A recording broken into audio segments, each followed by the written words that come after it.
Okay, so let's just go through this paragraph by paragraph now.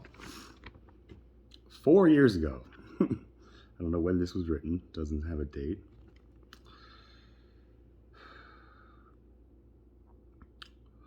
The Black Lives Matter organization network.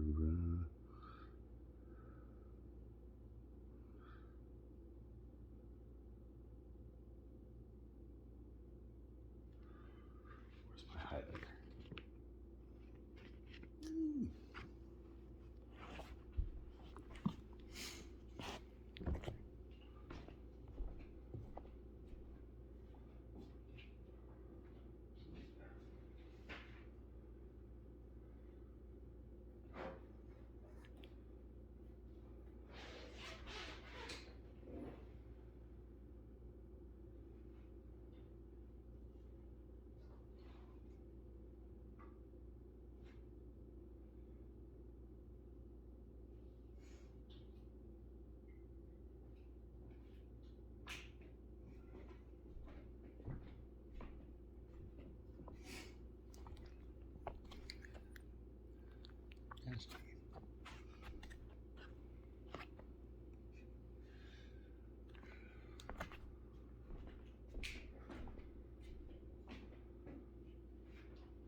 Vanity.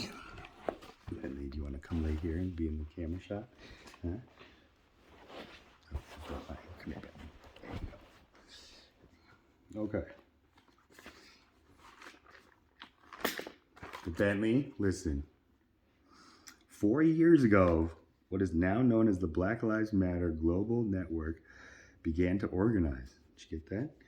It started out as a chapter-based, member-led organization whose mission was to build local power and to intervene when violence was inflicted on Black communities by the state and vigilantes.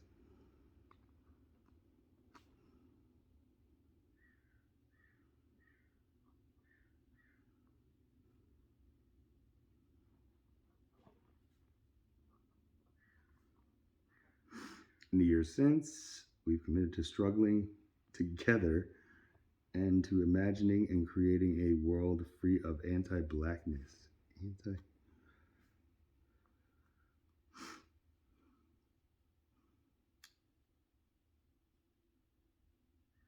Where every Black person has the social, economic, and political power to thrive. Okay?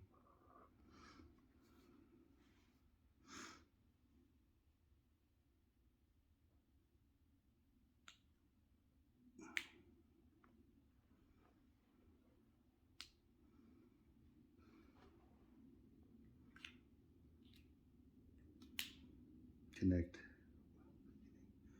Our intention from the very beginning was to connect Black people from all over the world who have shared desire for justice to act together in their communities.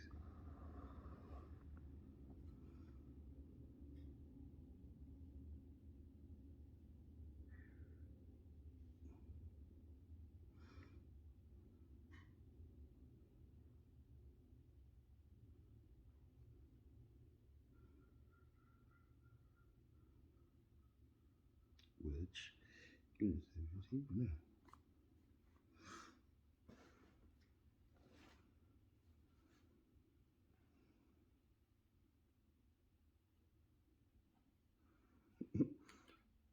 continued commitment to liberation for all Black people means we are continuing the work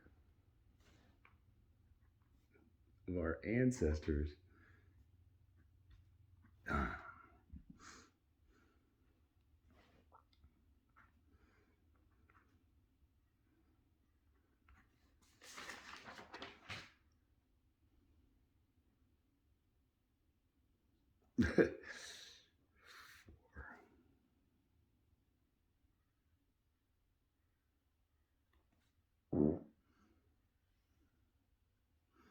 We see ourselves as part of the global Black family, and we are aware of the different ways we are impacted or privileged as Black people who exist in different parts of the world. What? We are aware of the different ways we are impacted or privileged as Black people.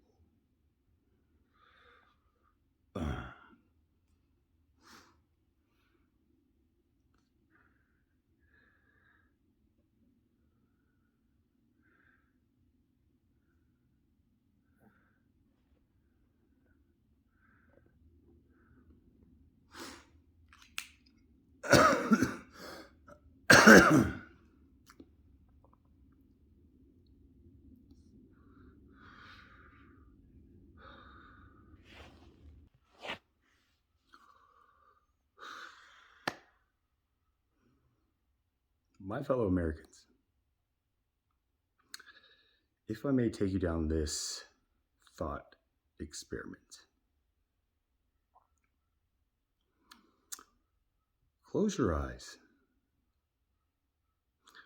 and imagine yourself born as a caterpillar. Now, you are a caterpillar that knows that caterpillars eventually will transform into butterflies, right? Who doesn't want to be a butterfly? Everybody loves butterflies.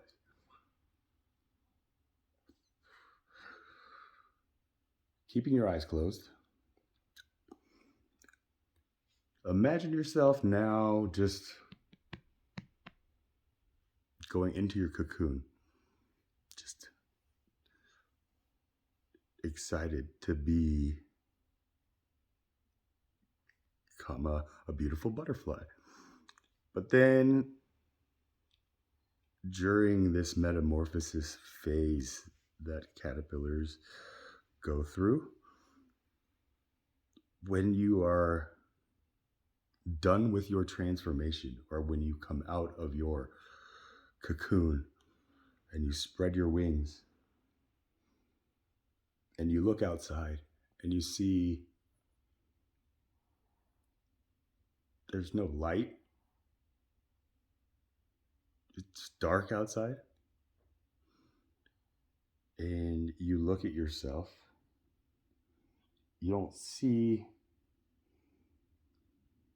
the bright colors that you know butterflies have.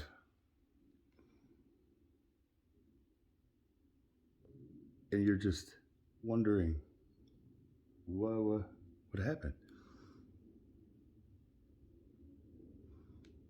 Are you with me? Now,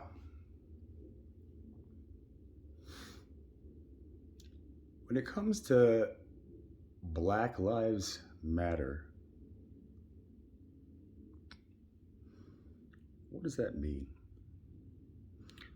When I asked myself that question, I came to a realization that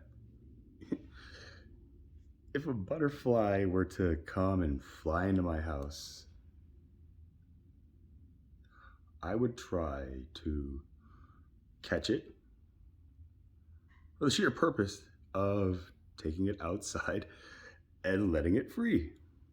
You know, it shouldn't be in my house. Same speaking. If I see a moth flying around in my house, yes, I'm gonna try to catch it. But when I catch it, my intention is not to carry it outside and let it free. My initial intention is just to kill it, to terminate it, get rid of it. And I thought about that. Like,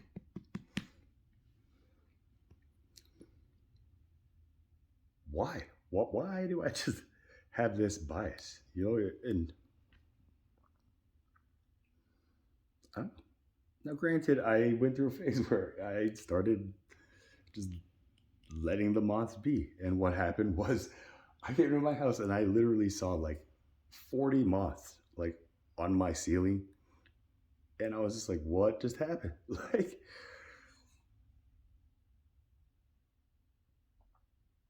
the point is, butterflies and moths, yes, they have different privileges as far as how humans treat them and look at them and just like, but they both are butterflies or they're both moths if you look at it, just slight differences. And both serve a purpose in nature. You know, they are food for, the night and nocturnal animals. They have a purpose. So when I hear Black Lives Matter, ultimately what that means to me is just the moth matters. We shouldn't just think like, let's kill it. Like, if we can train ourselves to understand that a moth has just the right to live as a butterfly, especially when they enter our house, then I think we'll be heading down the right road as far as a Black Lives Matter movement. But what I just read is taking us backwards.